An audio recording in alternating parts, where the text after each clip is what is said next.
next live. Welcome to our live today. We are Friday, the 22nd of November 2025, and we are here for our lovely weekly live where we have many videos from the previous week.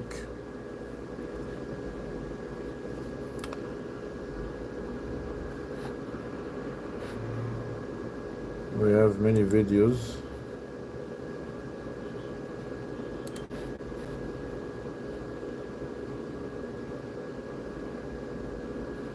And we had our weekly ultra posts. And we had our weekly ultra posts. And the weekly ultra post was conducted. Yes, you can see our weekly ultra post, which is a quantification of sonographic placental echogenicity and twin transfusion based on one of my cases. And it was the screenshot from one of the videos was took by Dr. Ahmed Ob&gyn. So she is our faithful YouTube and on LinkedIn, and I am sure you like the weekly ultra post, so please go check it out. So we had many cases. I go to my LinkedIn account and I welcome everybody who is following me now on LinkedIn. We're having a lovely family over LinkedIn. Please, I encourage all my friends to go and follow my account on LinkedIn, and you will see many lovely cases. And we will start as usual with our last 6 cases that we will see. And the last 6 cases was very fruitful and had a very fruitful discussion. So we'll start with the case from Saturday. The Saturday case, we will enlarge the case and we see together. We exit the full screen mode. We have seen something very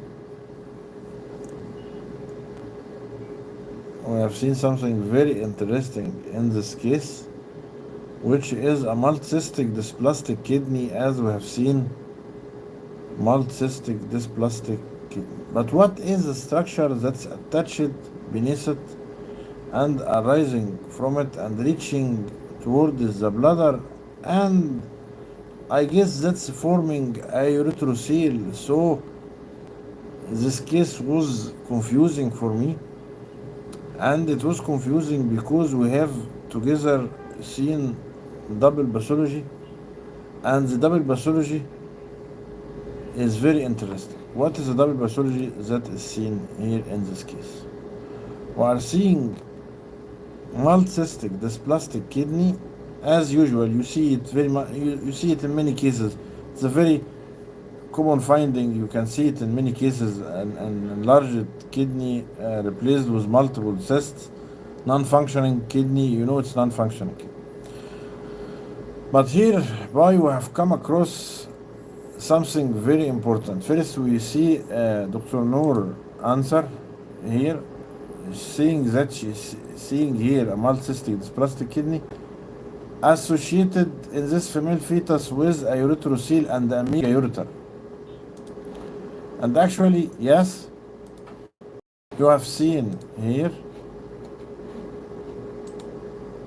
in this case this exact same findings. And then I go to another answer, very important, from Professor Nicholas Zakaria, saying multicystic dysplastic kidney resulting from urethrocoel and ipsilateral megaureter. So we have come across a very important revelation, that the multicystic dysplastic kidney here is resulting from a urethrocoel and a megaureter. This is very important finding.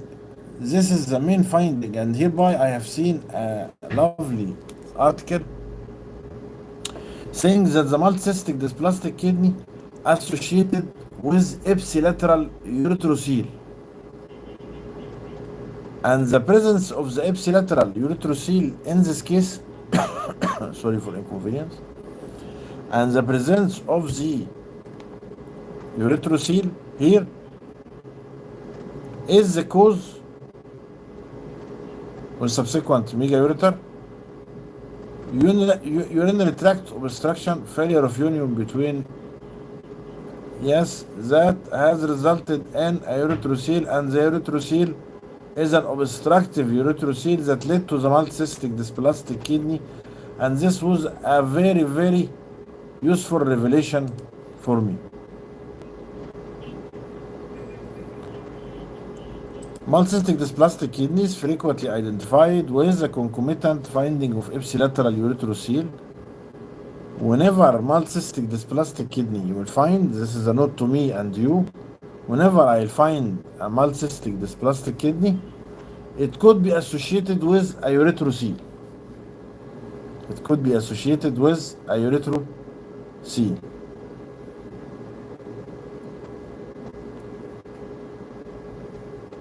If you consider urethrocoel and ipsilateral megaureter as our case have revealed, so we are dealing with a multicystic dysplastic kidney due to obstructive urethrocoel and megaureter. So we have reached the conclusion for this case. Thank you, professors that have commented on the case, and let's go to our next case. Our next case has got a lot of attention, and actually I have a lot of cases like it. We don't have the intervention techniques here in Egypt, so most of the cases with twin transfusion either will go preterm labor, mostly die, or if they go through all the stages, as we have seen, we will see a case, the last case for this week, will have an eventful event for one of the fetus. So I will go and get the Quantiro classification. Let's write on Google. We will type the Quantiro classification. Please stay with me. Quantiro classification. Staging of twin transfusion. We need, yes, the Quantiro staging.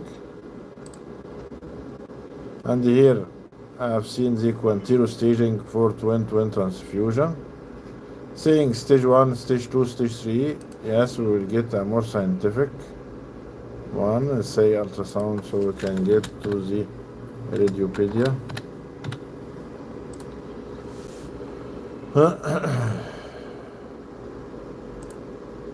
Twin transfusion staging, multiple stages, which is Quantiro classification. Quantiro said either I'm having oligohydramnios and polyhydramnios in stage 1, stage 2 bladder is not visible, stage 3 abnormal Doppler in either twin, stage 4 hydrops, stage 5 in utero demise. These are the 5 stages. So in my case here, the bladder was not visible in the donor twin, so I have staged that this is stage 2 twin transfusion. Stage 2 twin transfusion. But hereby I acknowledge that I didn't take note in the first, but you can see a discrepancy in the echogenicity of the placenta, because I'm having one placenta, and this placenta is giving more to the recipient, and the less the donor is taking, less from the same placenta. So you will have an, like I said in my weekly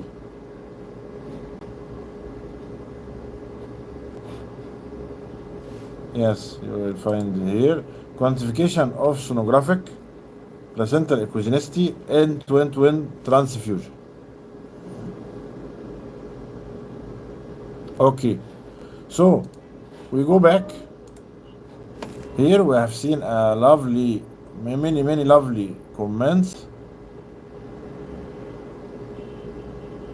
and the many lovely comments, I can say that the most important comment from them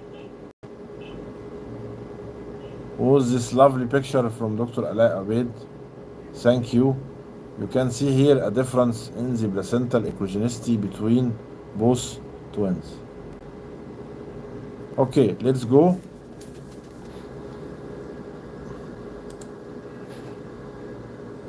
Let's go to the next case. Our next case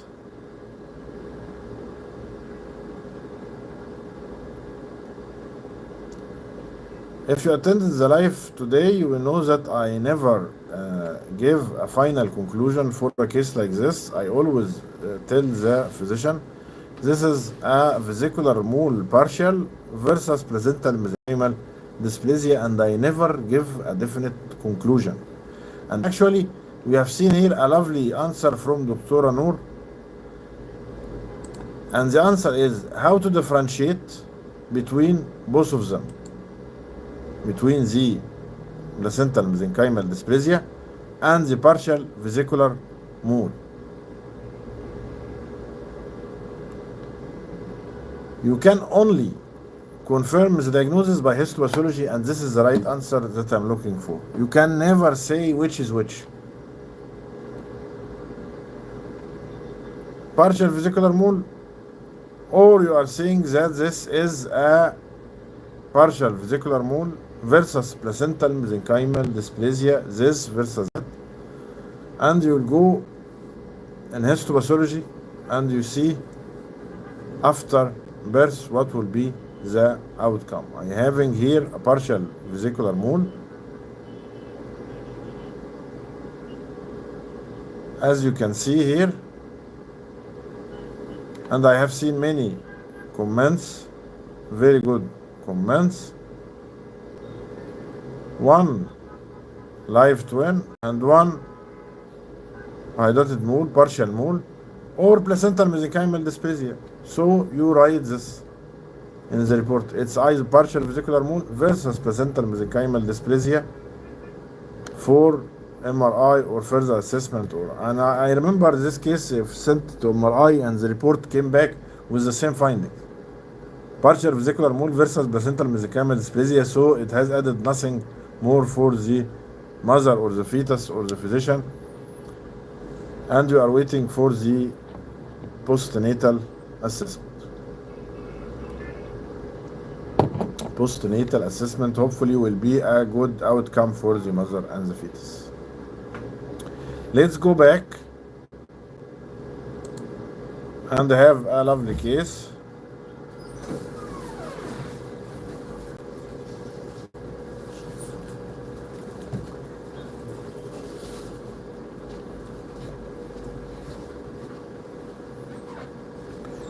Let's go back and have a lovely case, which is a female fetal ovarian cyst with a pathognomonic daughter cyst, as you can see. Pathognomonic daughter cyst noted here. A very, very lovely answer from Dr. Noor. Presence of follicle inside cystic structure. Ovarian cyst, yes. An ovarian cyst inside the cystic structure. Yes, you can see the Indian doctors comment with care. They don't say in India ovarian cyst because it's forbidden to say the gender in India. So they comment and say gonadal cyst. And you didn't identify which is female or male. Actually, Dr. Arpit, it was an ovarian cyst, not a dermoid. Whose daughter cyst, yes, thank you, Dr. Vivka. Okay, let's go back to our cases and go to the Lovely case here. We are having a lovely right aortic arch.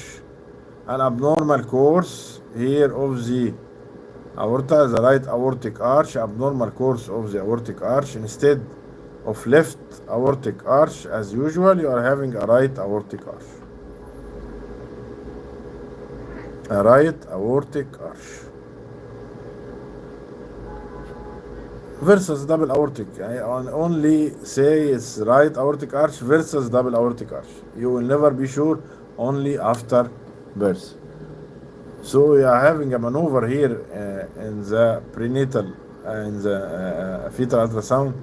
We always don't give a final answer for the physician, but you raise the concern that there is something, and please, you will do a multi-slice CT after birth, and this is what's done for most of these cases to confirm is it right aortic or double aortic arch, but mostly this is a right aortic arch because we have seen together a double aortic arch proven, and it was taking a U-sling more than this shape.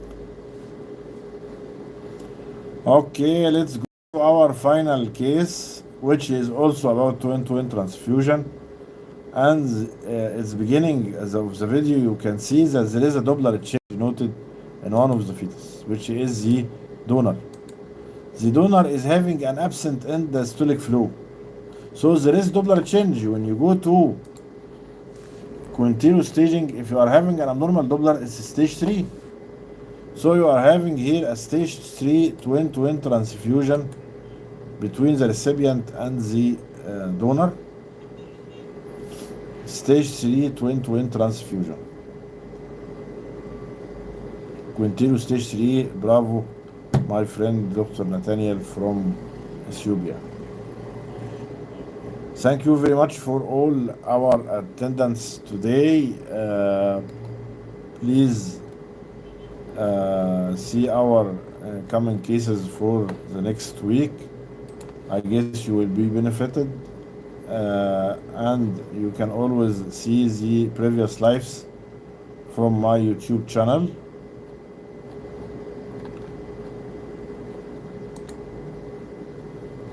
And a huge thank you to Dr. Ala for the wonderful article of our Ultra Post. And you can always join our courses. You can contact Mr. Ahmed and join our groups and obtain my books. Thank you very much for all attendance. See you next week. Assalamu alaikum.